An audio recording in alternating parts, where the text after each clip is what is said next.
অজ্ঞান করে লেমো। দাঁড়ান দাঁড়ান, অজ্ঞান করে লে আগে। হ্যাঁ স্যার, স্যার এই যে একটা দাদিরে পাইছি, দাদি একটু শোনেন তো। কি করেন আপনি? কি কাম করেন এই বয়সে?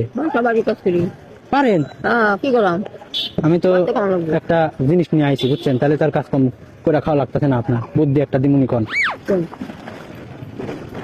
50,000 টাকা আপনার দিমুনি। হ্যাঁ, আমি ওই আপনার শুক্রবারে, সামনের শুক্রবার আমেরিকা যাবো।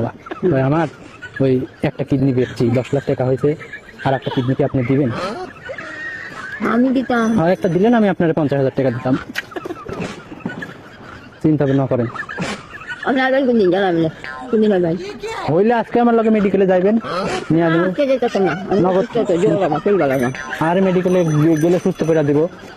মনে করেন যে আমি আপনার কই, মনে করেন যে আজকে গেলেন, টাকা আগে আপনার 50,000 দিলাম নগদ।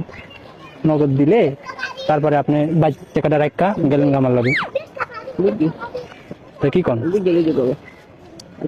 আছে নথিপতিরা আছে না? দিবেনই না আজকা? শুনুন শুনুন একটু স্যারের লগে কথা কইলি। হ্যাঁ স্যার, হ্যাঁ তো কয় পরে দিব। তাহলে কি করবো? অজ্ঞানের ইঞ্জেকশনটা দিয়ালামো। আরে অজ্ঞান করে লেমো। আমি কাজে যাই। দাঁড়ান দাঁড়ান, অজ্ঞান করে লে আগে। পাওনি দেবো। দাঁড়ান দাদি।